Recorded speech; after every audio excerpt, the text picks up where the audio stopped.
Hey guys, I'm Janet on occasion, and today we're playing the Total War Warhammer II Battle Replay. As you can see, I'm playing as the Vikings, or I suppose in this world, Norsca. So I'm playing as Norsca, and I kind of neglected them lately. I haven't really played as them much, so I decided to give it a go. I'm against High Elves. Everyone is picking High Elves these days. It's crazy. It's so hard to get any matches with anything else at the moment. But anyway, so I decided Marauder Champion to the front, just because they're heavy armor, basically. Against things like Spearmen, these guys are going to basically be untouched. They're just going to cleave through and kill everything. Got pretty good melee defense at 53. It's pretty nice. So I quite like them, you know, they'll hold out well. They got bronze shields as well, and against the High Elves, unless they got the Sisters of Avalon, they're not really going to worry too much about range, to be honest. Those Sisters of Avalon are quite popular for the fire and magic damage. You know, the fire damage is going to really hurt a lot of things in the Norsca roster, because all the stuff that is weak to fire.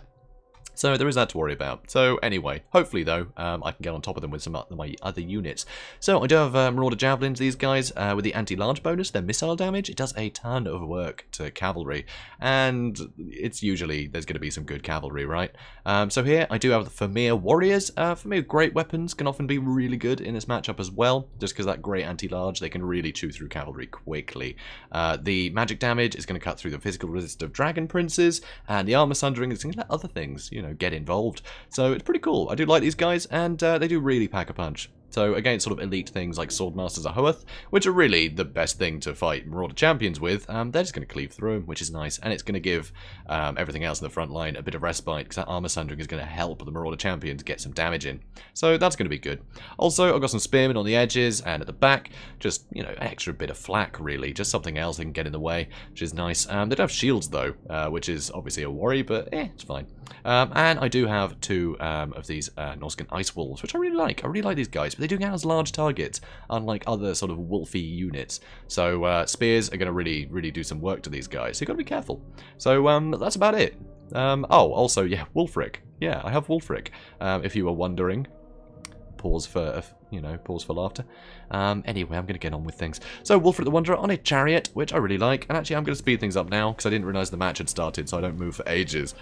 His whole armour is hidden in trees. So, anyway, Wulfric the Wanderer on a chariot, I think he's really useful. He's just very manoeuvrable. He's not a huge target, so he's not going to get shot to pieces. And he's really hard to pin down. He can get a lot of work done. Very powerful. And the anti-infantry, it just means he can run up and down the line. So, while the Marauder Champions don't have a huge amount of killing power for units of their stature, Wulfric can get a lot of killing done, so that'll be nice. Also, a Metal Wizard. So he's got Transmutation Lead, Final Transmutation, Plague of Rust. So a lot of debuffing, and also, if he groups up a lot of very expensive things, the Final Transmutation is going to do a lot of work. So that's nice. So my opponent, he's got a couple of Illyrian Reavers moving around the back. So these guys, pretty good shot cav, to be honest. They can get a lot of work done for quite cheap, to be honest. So I do like these guys. They'll be able to harass my backline of Javelins pretty well.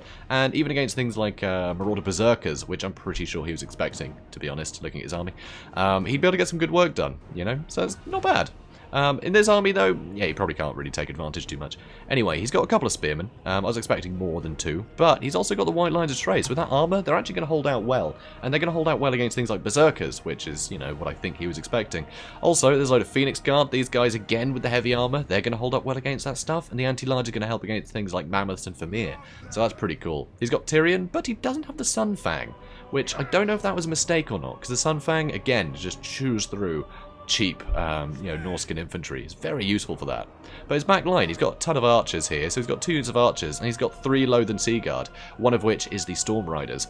So pretty cool army. You can tell he's just got so many arrows, none with a lot of armor piercing, that can just chew through sort of, you know, berserkers and things like that. Berserkers, they are very prone to missile fire. So he seems to have gone all in with sort of an anti-berserker build, but with enough elite anti-large to do a lot of work to some very scary units like the Firmir. So pretty cool. And the Loathen Sea Guard as well, having spears, that anti-large is going to help from harass from the Norscan Ice Wolves as well. So it's going to be quite difficult, honestly. And he does have a Mage of Light, so he's got a net, and here he is netting down Wulfric, and he's going to get a load of his archers start shooting at Wulfric. But frankly, he's going to shrug off most of the damage. Yeah, there's not a lot of armor piercing on these arrows, so he's going to shrug off a fair bit. You can see his health isn't really going down very much. It's probably not worth the net. I mean, it does stop him getting involved in killing things. It does stop him using his big attack buff, fight or die. So, you know, it does help a bit in that respect, but I mean, you don't really capitalise on the damage. It might be worth holding him back and having the archer shoot at, you know, softer targets. So here, I do manage to chase off the Illyrian Reavers with the Firmir, which is nice, and the Firmir are going to move around. I got other unit charging through the Spearmen, because I wanted my Spearmen and the Firmir just to get a load of damage into these Spearmen. I was hoping they'd break a lot quicker. But honestly, I'm not hurting them all that much. That melee defense is really helping against the Firmir attacks, which, if they hit, would do a lot of damage. So Fight or Die has been procced now, and you can see these guys are getting hit a lot. It puts these Spearmen up to 53 melee attack, which is crazy for something that costs like 300. I haven't put some chevrons in them though. They do have some chevrons. I had some money left over. Anyway, so in the back, I've got Wulfric and the Firmir just running from unit to unit, trying to bog this stuff down. As you can see right in the back, some of the Firmir are on the archers, so this side is getting shut down a lot. But unfortunately in the back, his Illyrian Reavers have been chasing around my Norscan Ice Wolves, and with the support of the Anti-Large, the Storm Riders and things, they've been chased off pretty quickly. I would have thought they would have been able to beat the Illyrian Reavers if I had both of them attacking, but no, it doesn't seem to be the case. So here, I had my Javelin shooting at the Phoenix Guard to try and whittle them down. I didn't really have any good targets for them, honestly. When you either got Anti-Large, could have gone for the Illyrian Reavers, but I'd never be able to catch up to them. They're all over the place. So I had to kind of ignore them. That's a pity. So, back here, the Firmir Warriors are moving on to the next target, again with Anti-Large, but not a lot of armor piercing. And the Firmir Warriors do have a fair bit of armor, with 110, so that's pretty formidable. Here, though, Tyrion is getting absolutely murdered to pieces. Look at this, he is getting absolutely slaughtered, but he does have the Heart of Avalon, which does proc just in time for him to stay alive. And that's very annoying. At least he's broken. Anyway, Loathe the Sea Guards start to fire at me. Here, I get a nice boat that, unfortunately, this stuff does surge forward a little bit, and I hit my own units. So that's a pity. But I got some good damage into this stuff. Nothing like a good boat. That's what the wife always says. I don't know what I'm saying anymore. I'm very tired. Anyway, Marauder Spearmen, keeping the Loathe the Sea Guard from firing, and my Firmir Warriors can move on to their next target. Tyrion is running away, but he will come back. But seeing his healing cap where it is, he's not going to be able to take much more punishment. Although there's not really anything else that can heal him now that the Heart of Avalon's propped. But anyway. So here you can see Marauder Champions fighting in the back line now. They managed to push through the White Lions, but barely. I mean, the White Lions got massacred, but I lost a lot of health there with the Marauder Champions. They've got quite a lot of units left, but still, I was surprised how well the White Lions did against the Marauder Champions. If I had the Marauder Champions with great weapons, though, they would have been slaughtered. But still. Anyway, here, Phoenix Guard, they are winning, as they should. But this has been pretty cost-effective for me. I think it's 1,000 for the Marauder Champions. What is it, 1,300 for Phoenix Guard? So that was pretty good, not bad. And it kept them busy the whole time, while my Firmir have run around everywhere. So that's nice. So back here, Storm Riders. You can see the Phoenix Guard trying to get on top of the Firmir, but I'm moving them onto the next target. The Archers, they're having a bit of a bad time, getting bowled over. Way back here, I've still got Marauder Spears chasing the Illyrian Reavers, but now they're going to run away, so I'm moving them over here. So over here, Illyrian Reavers coming in to try and save Tyrion, who is taking a lot of damage. So that's pretty great. So the Firmir Warriors should be able to fight off the Illyrian Reavers here, but the Phoenix Guard are coming to back them up. With their anti-large and armor piercing, they are going to make short work of Firmir, so I need to keep them away from that. So if he can keep me pinned with the Illyrian Reavers, that spells trouble for me. Over here, Marauder Champions. Yeah, without the, great combat stats on the Loathe the Sea Guard, I mean, they're pretty pathetic, really, in melee.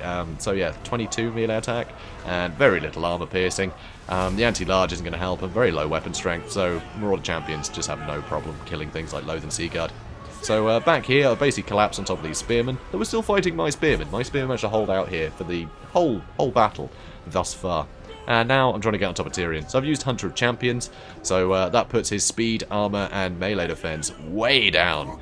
So what is his melee defense on right now? Okay, he's just used Feint and Riposte and Stand Your Ground. So it's actually on 68, which is insane. It just shows how high melee defense Tyrion can get when he procs his abilities. It's crazy. So kind of negated the 100 Champions there, though. But I did slow him down, so it allowed me to catch up to him. That is another nice thing with 100 Champions. It does slow people down, too. So finally, my Marauder Champions falter under the Phoenix Guard pressure. And, what else is going on? Firmir here, still running away from these Phoenix Guard, which is very irritating. So I need to get away from them, but they're keeping pace somehow. And if we look at their speed, 45 to 32, I should be able to run away here, but they're just not being able to get away. It is very odd. I'm a lot quicker than them, but I guess because they're close enough, it's triggering their charge animation, which gives them a speed boost. And so I think they've literally been charging the entire time, rather than just, following. So that's irritating. Yeah, it'd be nice if they could charge away, really. So here, I do actually throw Wulfric in here to bog them down. because I have had a load of charges, a load of things are charging in. So Wulfric just died. I'm not sure what killed him. He seemed to just keel over there. What hit him? Anyway, guess it doesn't matter. So here, I'm attacking the mage with everything, and yeah, nothing was able to keep me off him. So with all the leadership dead, everything falters. So that is a Pyrrhic victory. Yeah, it's quite a fun one. I was really expecting Sisters of Avalon, honestly, but the Lothern Sea Guard, they really do defend well from the Norscan Ice Walls with very little support from the Lyrian Reavers. He was able to wrap those things up pretty quickly, and that lost me a lot of utility. Unfortunately, though, because he was just in that, you know, sort of solid line, I was able to pick targets quite well for my Firmir. You know, he couldn't really throw his Phoenix Guard off to one side to stop them. He didn't really have any options there. So the fact that I could sort of circumvent the most dangerous things, I was able to choose the engagements I had. Obviously, when you got a load of archers, you can pick what you want to kill, right?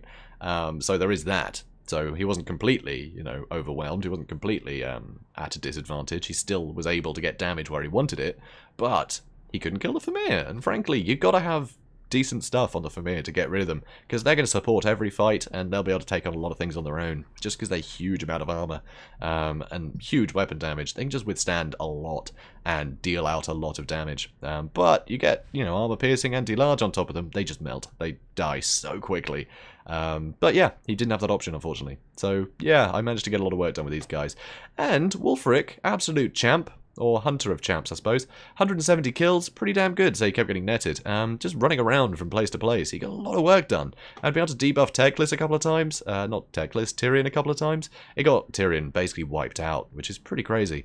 Though, I really do think the lack of Sunfang might have been a mistake, because he could have trimmed off, you know, all the edges. He could have killed an entire unit of Marauder Spearmen in a single cast, and that would have freed up another unit of Spearmen for himself to, you know, defend his archers, and yeah, there would have been a knock-on effect, but he could have basically wiped out a unit of his choosing.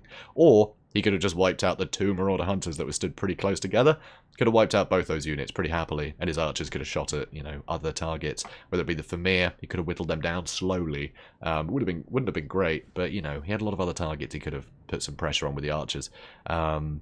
But yeah, he was busy taking things out that weren't a lot of use to me. The Marauder Hunters with javelins, I didn't have a good target for him, honestly. I don't think he needed to focus on them a huge amount. I don't think he really needed it, especially with the, you know, his Illyrian Reavers. He could have just waited a bit, charged them in, and mopped these guys up in no time. But anyway, Foresight's 2020, right? Anyway, guys, yeah, if you enjoyed this, please do comment, like, and subscribe, and I will see you in the next one. Have a good day, guys.